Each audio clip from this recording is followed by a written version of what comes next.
In the midst of a tense and protracted government shutdown, President Donald Trump made a move that sent shockwaves through Washington and beyond.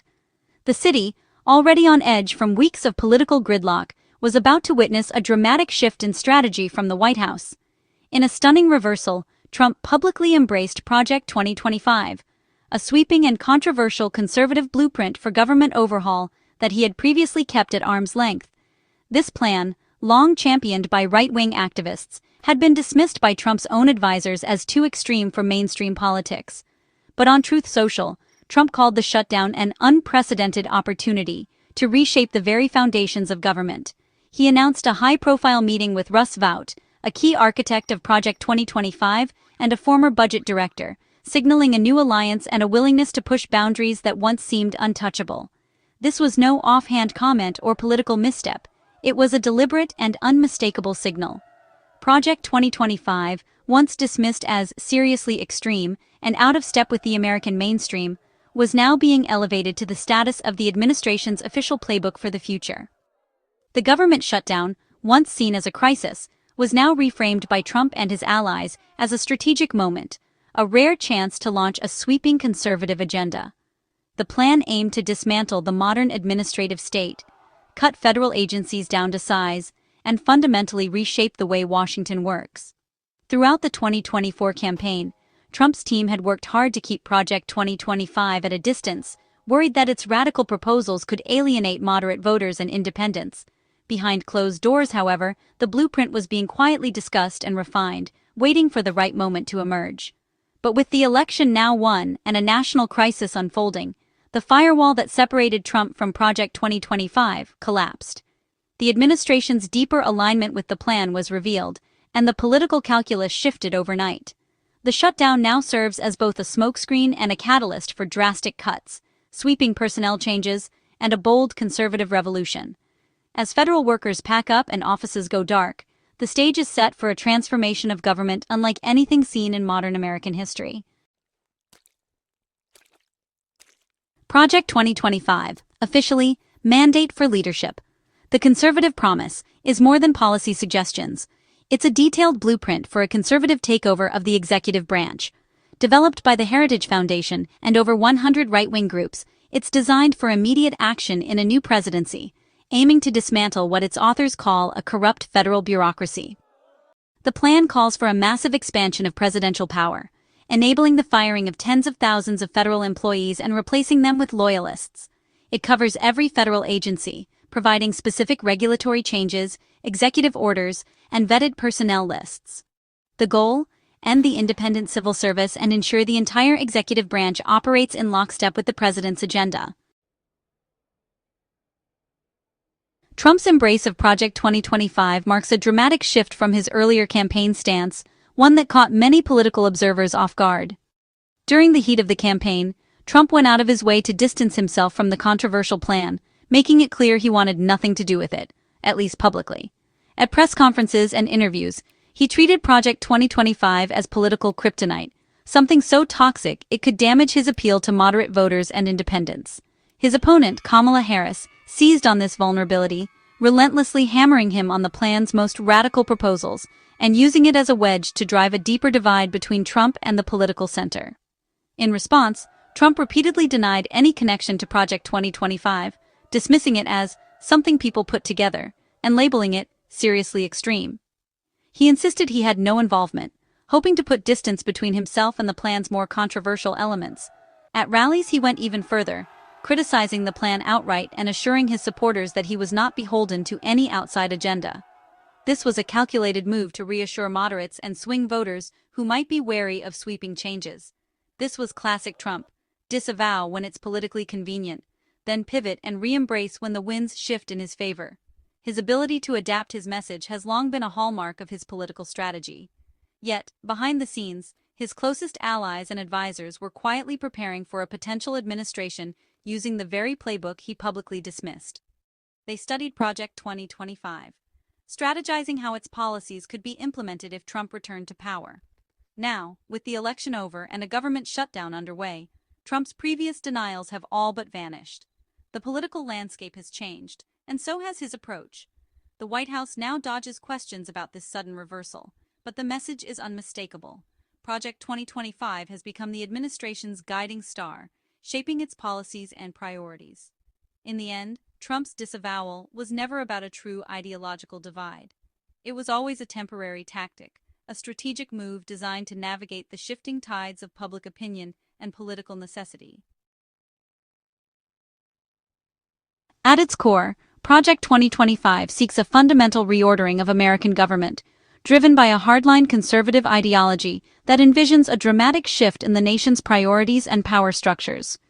This is not just a set of policy tweaks, it's a sweeping plan to reshape the very foundation of how the federal government operates, who it serves, and what values it upholds. Central to the plan is a bold expansion of executive power, reviving Schedule F to reclassify and fire tens of thousands of federal employees, replacing merit with loyalty and concentrating authority in the hands of the president and his closest allies. This would allow for a rapid transformation of the federal workforce, making it easier to implement sweeping changes without resistance from career civil servants. The agenda aggressively rolls back decades of social progress, restricting abortion access, rescinding LGBTQ+ protections, and eradicating diversity initiatives across federal agencies. These changes would have far-reaching consequences for millions of Americans, threatening hard-won rights and reversing policies that promote equality and inclusion. On energy, it's a fossil fuel wish list, expanding drilling on public lands, gutting the Environmental Protection Agency, and slashing funding for climate science and renewable energy research. The plan prioritizes industry interests over environmental protection, potentially accelerating climate change and undermining efforts to transition to a cleaner economy. Immigration policy under Project 2025 is draconian, calling for mass deportations, ending birthright citizenship, and imposing deep cuts to social programs that support immigrant communities.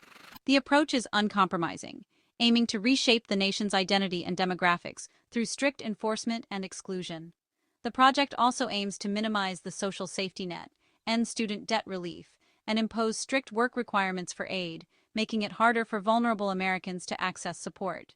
Programs that millions rely on, like food assistance, unemployment benefits, and health care, would face severe restrictions or elimination. In essence, Project 2025 is a blueprint for a government remade in the image of its most conservative architects, a vision that would fundamentally alter the nation's direction, priorities, and the very meaning of American democracy. The shutdown has become the proving ground for Project 2025, turning theory into aggressive action. Trump and Russ Vought are leveraging the crisis to impose permanent spending cuts and begin dismantling Democrat agencies. White House Press Secretary Caroline Leavitt announced imminent mass firings, thousands of federal workers, not just furloughed, but permanently terminated. The move is designed to instill fear and signal that dissent won't be tolerated. The administration is also targeting political enemies, withholding billions in infrastructure funding from New York, home to top Democratic leaders. Green energy projects in Democratic states are being canceled, while Republican priorities remain untouched. These actions are less about fiscal prudence and more about using federal resources as partisan weapons. The shutdown is now a tool for ideological warfare. At the center is Russ Vought, co-architect of Project 2025 and Trump's chosen shutdown czar. Vought, a true believer in dismantling the administrative state, is now tasked with turning the shutdown into a conservative revolution. He's joined by Trump loyalists like Tom Homan and John Ratcliffe, who helped craft hardline policies on immigration and intelligence. Their influence extends beyond the White House. Trump appointees across agencies are using Project 2025 as a roadmap. The elevation of Vought signals Trump's full commitment to the plan. Vought isn't a pragmatist, he's an ideologue, empowered to execute the blueprint he helped write. His meetings with Trump aren't negotiations, they're strategy sessions for government overhaul. The architect is now the demolition expert, and the shutdown is his toolkit. Trump's embrace of Project 2025 and the weaponization of the shutdown have ignited partisan fury in Washington. Democrats, led by Schumer and Jeffries, condemn the moves as cruel and a flagrant abuse of power, vowing legal battles to protect the civil service. With limited options, they're left to sound the alarm and prepare for court fights. Republicans mostly back Trump's goals, though though some avoid mentioning Project 2025, wary of its political toxicity. The hard right cheers the confrontation, while even some administration officials warn of economic fallout. The divide is stark ideological purity versus traditional governance. Beyond the political drama, the shutdown and Project 2025 are inflicting real harm. Over 750,000 federal workers are furloughed, losing $400 million in wages daily, money not spent in local economies. The ripple effects threaten to slow GDP and deepen financial pain for families already struggling with high costs. Those still working face anxiety and fear, as mass firings loom and job security evaporates. Essential services are disrupted, parks closed, research halted, benefits delayed. Infrastructure funding cuts punish millions of commuters, not just political rivals. The shutdown, paired with an ideological purge, is a direct assault on government's basic functions. This is more than a shutdown. It's a battle over the soul of American government. Trump's embrace of Project 2025 turns a fringe wish list into active policy, challenging the very structure of democracy. The debate isn't just about government size, but whether power rests with a professional civil service or political loyalists. The plan's reach is vast. From environmental protections to social safety nets, every American will feel its impact. Using a shutdown as a tool for ideological transformation sets a dangerous precedent, rewarding intransigence and punishing compromise. The fight over Project 2025 is a fight for the future, checks and balances, or concentrated executive power. The choice is now starkly clear, and its outcome will shape the republic for generations.